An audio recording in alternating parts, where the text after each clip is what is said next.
Melani Juarez was killed January 16th, 2022 in Rosario, Argentina by a neighbor that was known to behave strangely. She loved to dance and spend time with family. She was known to be full of laughter and just full of joy.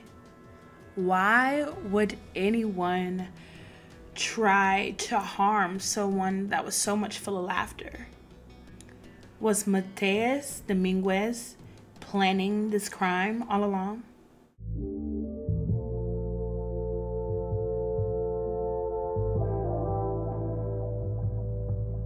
Hey, word on the street, I'm a suspect. Hanging with the killers in the projects.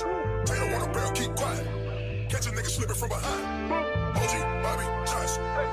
Hey y'all, hey, we are back with another SW and true crime video.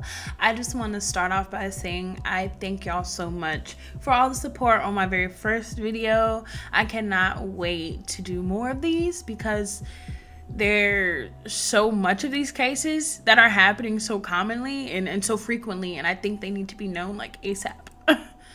Anyway, I just want to start off by saying just life things. The retrograde has been retrograding, y'all. I don't know if y'all know it, but it has been retrograding. It has been hitting me like crazy, but I just want to start off by saying we will prevail. We got this, y'all. Life is kicking us, but we getting up, and it's gonna be okay. We got this. We got this. All right, I just want to start off by saying I give my condolences to the family, and all the information that I am stating in this case is public information. I will link all of my resources below, so if you would like to know more, you can do more research. Again, it is extremely dangerous for everyone, not only S workers, just to say that again and again and again. All right, let's get into our next case.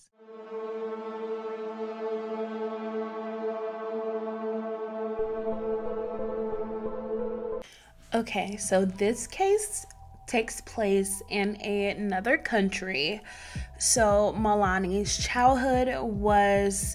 the information about her childhood was limited, but I did gather some information that I've collected from Facebook, different testimonies, and also her sister's personal YouTube. Melani Juarez was born in 2001 and grew up in Santa Fe in a town called La Esperanza, Jujuy, Argentina, and had a few siblings.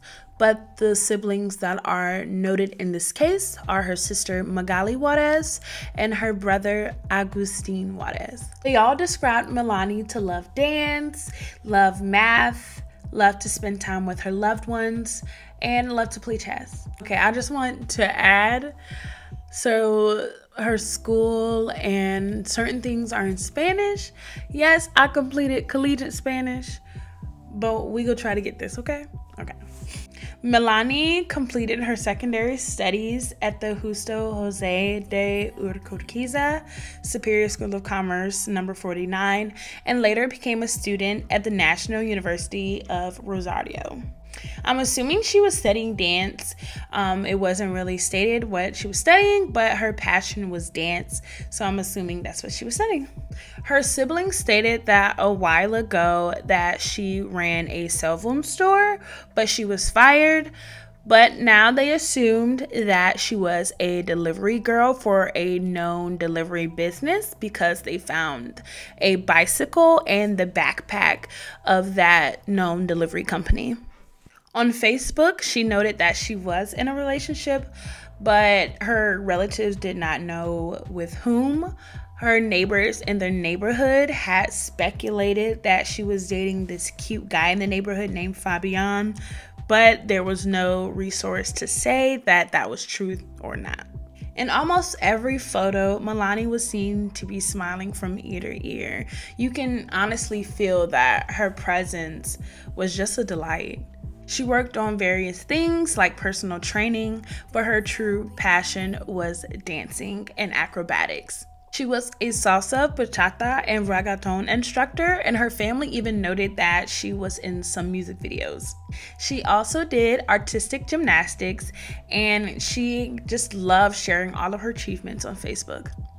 In 2021, she made the decision to live alone, and she decided to live in a boarding home or pension located on 9 de Julio al 500 in the Martin neighborhood, which is in the heart of Rosario City in Argentina. Melani reportedly earned majority of her income from OF, being that she was a mattress actress since February 2021. Her family noted she worked as much as she could in hopes of following her dreams of becoming a professional dancer full-time. She was described by everyone as affectionate and honest.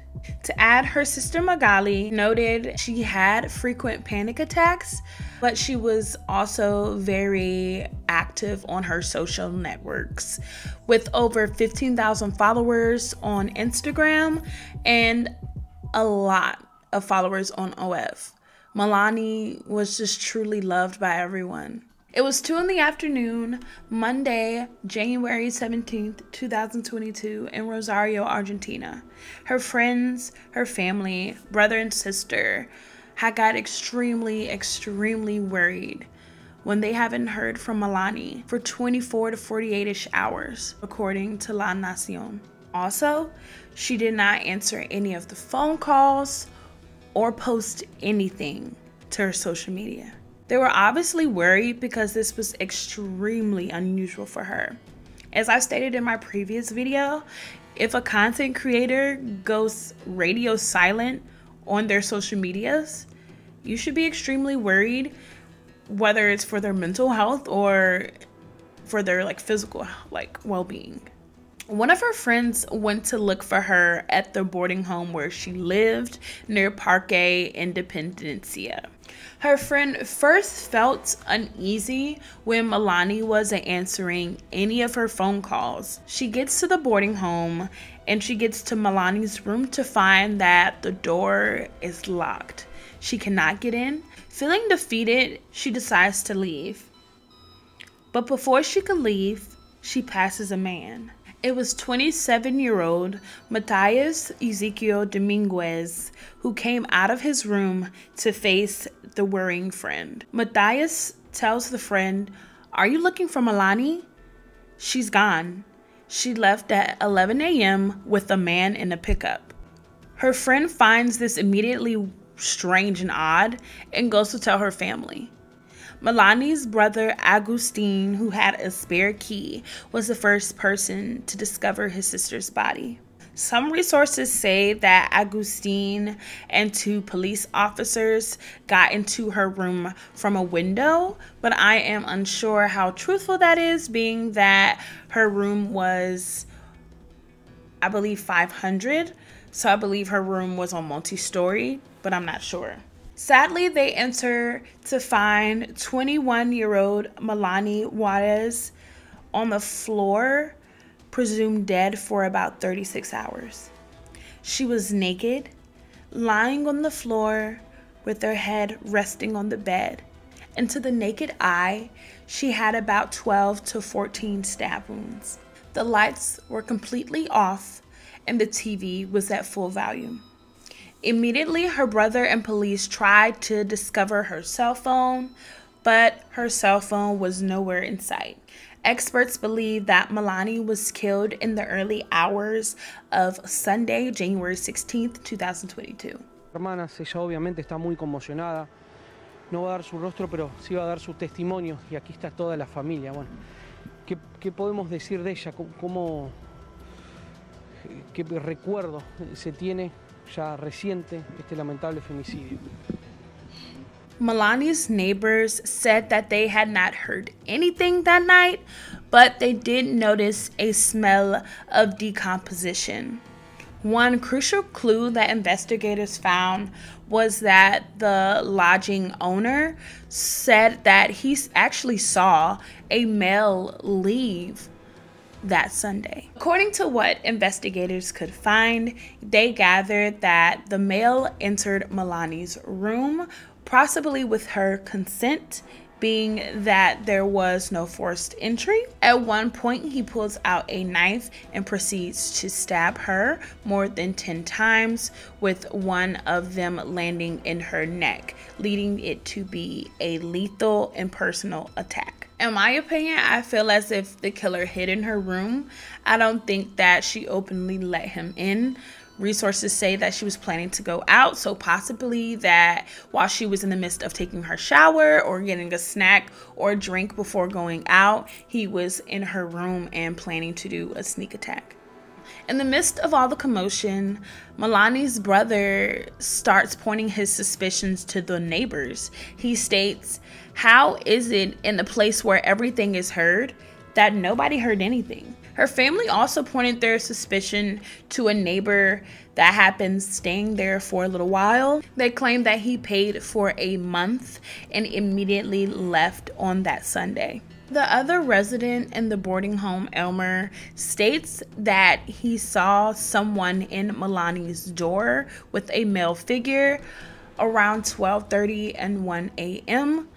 This is believed to be the time that Melani was killed. Que se sospecha que al mismo tiempo que fue el asesinato, se mudó. El chico tenía pagado el mes entero y de la nada agarró, pidió un flete y se fue. Y no tiene los datos, supuestamente la pensión no le pide datos para vivir acá. Puede venir cualquiera y le dice un nombre falso y con tal de que pague ya se queda acá y es el mayor sospechoso. According to forensic specialists, the front door or the window was not forced open. One important piece of evidence was Elmer's testimony stating the male figure that they saw between 12:30 and 1. The individual alleged had been staying there for a few weeks and had numerous encounters, unpleasant encounters, with many people that stayed there. Melani had been staying at this guest house for roughly around 6 months now. The day after this horrific crime, the relatives spoke out and said that Melani had expressed how she had been feeling uneasy. She stated that the suspect had been harassing her for about a month. Her sister Magali told local news, "I don't buy him, he's half crazy." Melani told her sister previously about all the things that had been going on in the Martin neighborhood. She had been staying there since the middle of last year, but expressed that she wanted to move because they were charging her 15,000 pesos, which is about $102 for just that small room that she was in. Magali filed the police report about Melani when she had not answered her messages for about a day and a half. Melani's sister said that the suspect is between 23 and 30 years old. She states, "His name is Matthias. He's tall and has curls." It was estimated that Matthias had been a tenant for about 2 months. When investigators entered her room, they found traces of blood on the floor and also her closet. In a dialogue with Radio 2, Magali commented that it was obvious that she was preparing to go out. Elmer, the neighbor I mentioned previously, told police, "I walked past her door and I noticed it was open just a little, but not wide. I managed to see that the light was on and the TV was on. I didn't see her, but I assumed she was inside. Then I went to the kitchen and I saw Matthias going into the bathroom. I thought he was going to take a bath because he had a towel to dry his hands. He told me that he was going north of Rosario because he found a permanent job. But then he stepped on his statement and said West Zone. Then I asked him if he was going to continue taking jobs and requests, and he stated yes, which I found very odd, being that he found a permanent job. The truth is that after that, Dominguez went to his mother's home in the town of El Corta, which is about 80 kilometers from Rosario. She told police for herself when they came to her home when they were on his trail. She states, "He came here Monday afternoon with a small truck and brought some items from the bazaar or market like clothes and 2 bicycles. Afterwards, he settled for a bit. He got a snack and fell asleep. He got up the next day, so Tuesday at 11, and left. That day, he sent her messages saying that she needed to get him a lawyer because he is accused of the death of the girl at the boarding house. The first thing Ademar Bianchini did when he was assigned to the case was he ordered the presence of personnel from the criminalistics office to relieve the case. He demanded photographs, and also he wanted testimonies from all of the people that were either there that day, before, or after. Melani's body was sent to the Legal Medical Institute of Rosario via the request of the prosecutor. Bianchini's main focus was to provide as many details of basically Melani's last moments. In principle, he requested security cameras of basically everywhere in the area. Strangely, they could not find Melani's keys or her cell phone. The main hypothesis was that the crime was committed in context with gender violence or femicide, and they were actively looking for Matthias. The owner of the boarding home states the girl lived here and nobody heard anything. We saw her play ball Saturday night out here.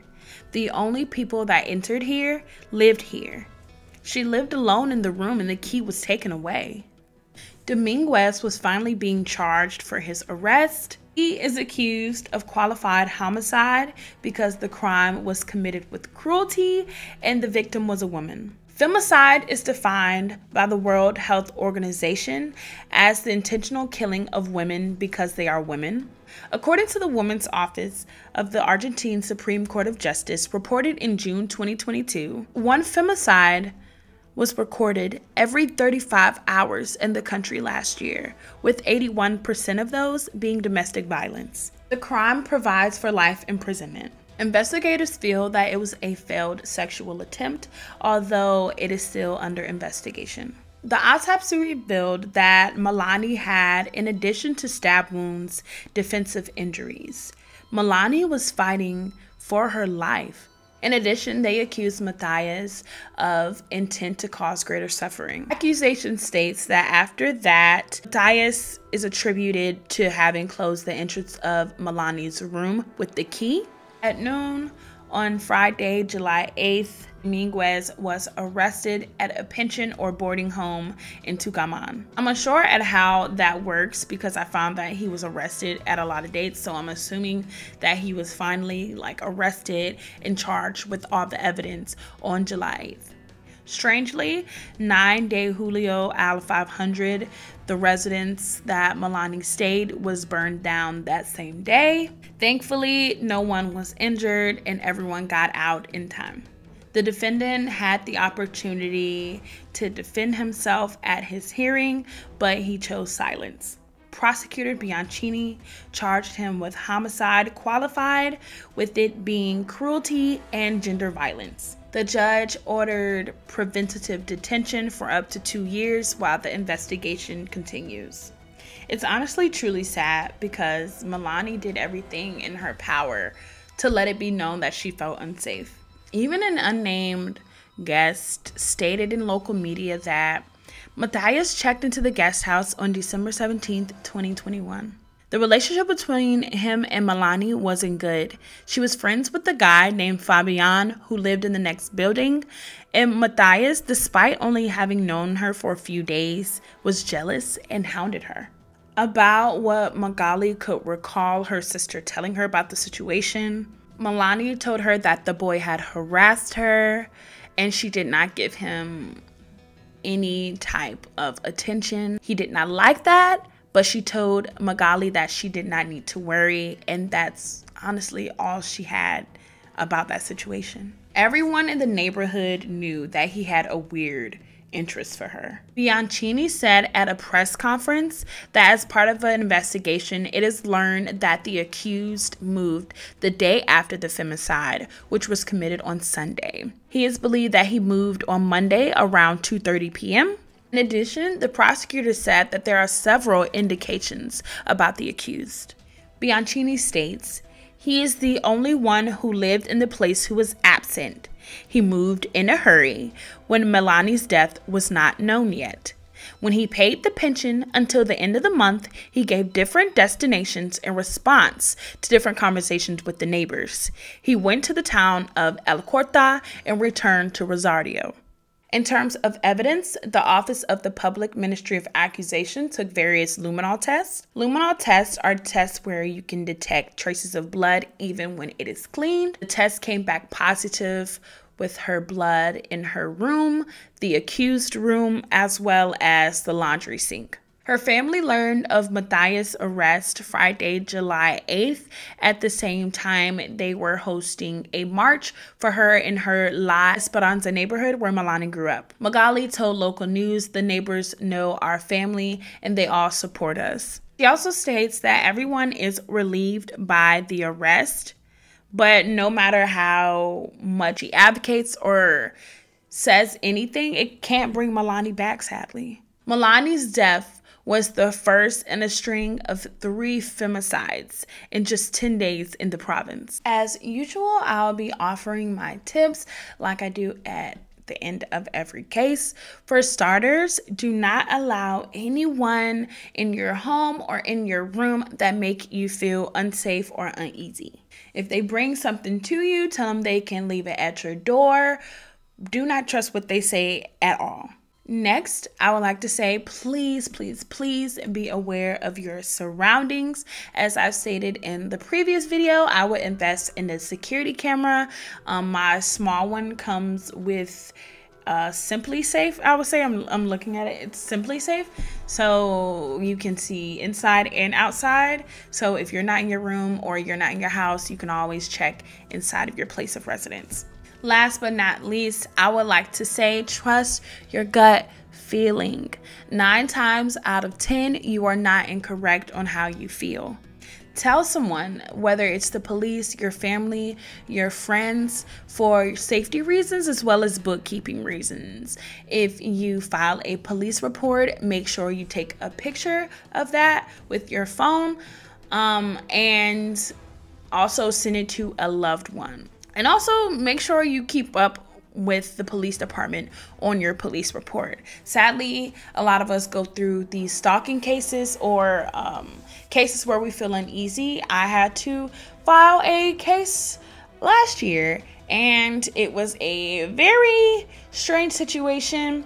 Maybe one day I can open up about it when I feel like, I guess, safer in my head. It just happened kind of recently, but it definitely happens to everybody where they feel unsafe and they have to file a police report. As for this case, more information is to be disclosed. Femicide is huge in Latin America and needs to be publicized more. Researching this case, I found a lot of people expressing their grievances and respect towards her. Of course, you have those trolls, but for the most part, these comments were way, way nicer. It did aggravate me to find that there was a lot of articles that was suggested the Courtney Taylor case, which I'll be covering soon. Or the Courtney Clenny case. It was a lot of articles saying like recommended instead of this article, or just having it where I looked up her name, Melani Juarez, and it came up Courtney, and those two are not related at all, and we kind of know why. So my main focus in this case was to cover a lot of brown and black cases that are not really publicized for this reason. I just want to give my personal opinion about this case. I don't believe that Melani let Matthias in willingly. It was known to her family, to her friends, that he creeped her out a lot. I feel that he tried, basically, I would hate to say, like, she was getting ready for the night and he was in her room. He scared her, and sadly, she rejected him for the last time. Melani, I hope you are truly at peace, angel. All right, thank y'all for hanging out with me with another SW and true crime video. Make sure you give me a like, make sure you subscribe to keep up with more of my content, and comment what case you would like to see me cover next. I will be doing my Halloween try-on haul next, so make sure you stay tuned for that. In terms of everything else, I hope you have a great week, and I hope to see you soon. Bye!